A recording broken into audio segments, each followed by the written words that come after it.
नमस्कार दोस्तों, जय श्री राम। मैं आप सभी लोग का बजरंगी राम कार्यक्रम में स्वागत करता हूँ। दोस्तों, मैं आप लोग को ज्योतिष के एक ऐसे टॉपिक के बारे में बताने जा रहा हूँ जिसको आज तक किसी ने न बताया होगा और न ही आपको आगे कोई बताने वाला है। इसलिए दोस्तों, आप इस वीडियो को पूरा देखिएगा।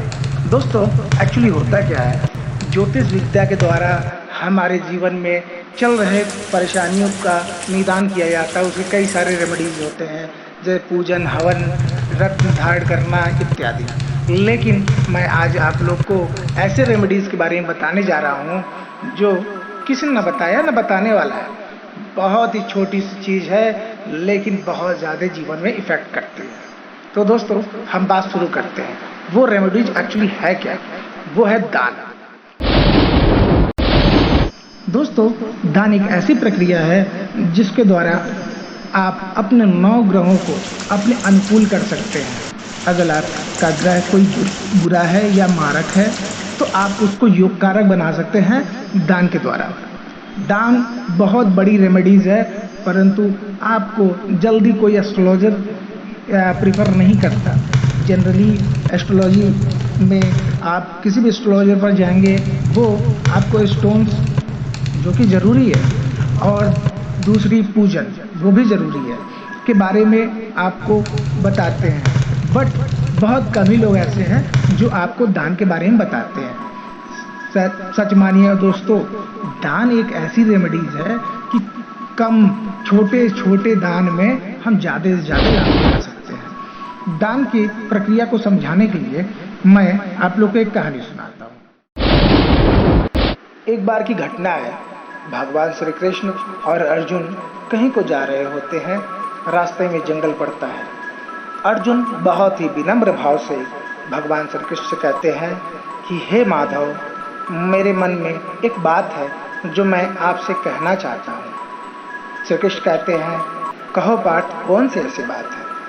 अर्जुन कहते हैं कि हे केशव, आप बताइए कौन सा ऐसा दान है जो मैंने नहीं किया, कर्ण ने कर लिया, या मैं नहीं कर सकता हूँ, कर्ण कर सकता है, या भैया युधिष्ठिर नहीं कर सकते, या हम पांचों पांडव मिलके नहीं कर सकते। कौन सा ऐसा दान है जो कर्ण करते हैं कि आपके मुख से जब भी कर्ण का नाम सुनता हूँ तो दानवीर कर्ण ही सुनता हूँ। यहाँ तक कि अब तो लोग दानवीर कर्ण कहने लगे हैं। ऐसा कौन सा दान है?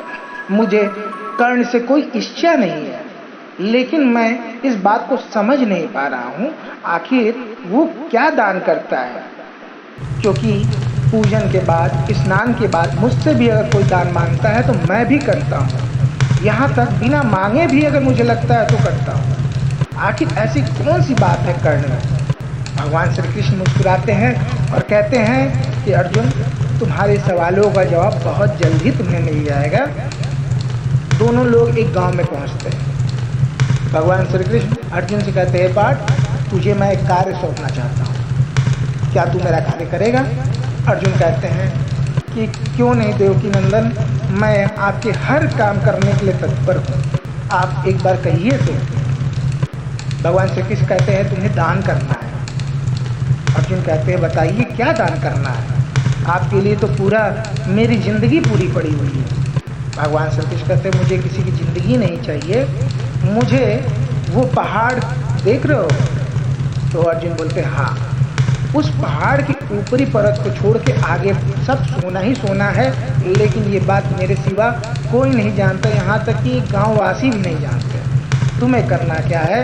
बस इसके अंदर के सोने को पूरे गाँव में बंटवा देना है कि यहाँ की प्रजा जो है खुशहाली से अपनी ज़िंदगी को व्यतीत करे। अर्जुन हाथ जोड़ते हैं, कहते हैं कि हे मधुसूदन, आप धन्य हैं, आपने मुझे ये करने का सौभाग्य दिया, तो मैं निसंदेह करता हूँ। अर्जुन इस काम में तत्पर हो जाते हैं। सबसे पहले गांव के मुखिया को बुलाते हैं और कहते हैं, मुखिया जी, ऐसी ऐसी बात है, आप गांव वालों को सूचित कर दीजिए कि कल सुबह प्रातः ही यहाँ पर इकट्ठे हो जाएं और यहाँ पे सोने का वितरण होगा। ये बात पूरे गांव में फैल जाती है। अगला दिन आता है। अर्जुन जो है कहते हैं कि हे मुखिया जी, आप जो है इस सोने का वितरण करेगी। सोना बंटने लगता है, पूरी प्रजा प्रसन्न हो जाती है, जयकारा ही जयकारा लगने लगता है। बहुत ही सुंदर दृश्य होता है, देखने वाला होता है। प्रजा के मुख में एक अलग सी स्वर्ण पाने की चमक होती है। जो मुखिया जी स्वर्ण को बांट रहे होते हैं वो भी गर्व का अनुभव करते हैं। भगवान श्री कृष्ण अर्जुन दोनों लोग के मुख पे खुशी झलकती है और जयकार की गूंज उठती है कि मुखिया जी की जय हो, गांडीवधारी अर्जुन की जय हो, भगवान श्री कृष्ण की जय हो। और सभी गांव वाले प्रसन्न हो जाते हैं। परंतु वो तो ठहरा सोने का पहाड़, एक दिन में भला कहाँ वो वितरण होने वाला था। फिर अगला दिन आता है, वही प्रक्रिया फिर चालू हो जाती है, जय जयकार लगता है और ख़त्म हो जाता है। करते करते 1 हफ्ते हो जाते हैं, 2 हफ्ते हो जाते हैं, महीनों बीत जाते हैं। तब अर्जुन जो है भगवान श्री कृष्ण से कहते हैं, हे माधव, हे केशव, आपने कौन सा इतना बड़ा कार्य मुझे सौंप दिया कि मैं जिसको ख़त्म ही नहीं कर पा रहा हूँ। अब आपका खेल आप ही जाने, इस पहाड़ को मैं किस तरह बांटूं कि ये ख़त्म हो। अब उनको चिंता इस बात की हो जाती है। भगवान श्री कृष्ण कहते हैं, कोई बात नहीं अर्जुन, मैं तुम्हें तुम्हारा सहयोगी भी देने को तैयार हूँ। और तुरंत जो भगवान श्री कृष्ण एक संदेश भिजवाते हैं कर्ण के पास कि कर्ण को वहाँ बुलाने की संदेश भेजते हैं। कर्ण संदेश पाती अगले दिन वहाँ पे मौजूद हो जाते हैं और भगवान श्री कृष्ण कहते हैं कि हे देव की नंदन वासुदेव, आपने मुझे यहाँ बुलाया, क्या ऐसी कौन सी कार्य है जिस कारण आपने तत्काल ही मुझे बुलाया। भगवान श्री कृष्ण कहते हैं कि देखो कर्ण, ये सोने के पहाड़ तुम्हें दिख रहे होंगे, इस पहाड़ को इस गांव वालों में बांटना है, क्या तुम ये कर सकते हो।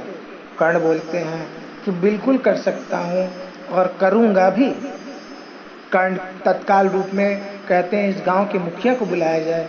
मुखिया आते हैं, मुखिया जी से कहते हैं कि बिना समय व्यर्थ किए आप लोग गांव वालों को अभी तुरंत यहाँ पे इकट्ठा करिए और उन्हें सूचित कर दीजिए कि स्वर्ण बंटना है।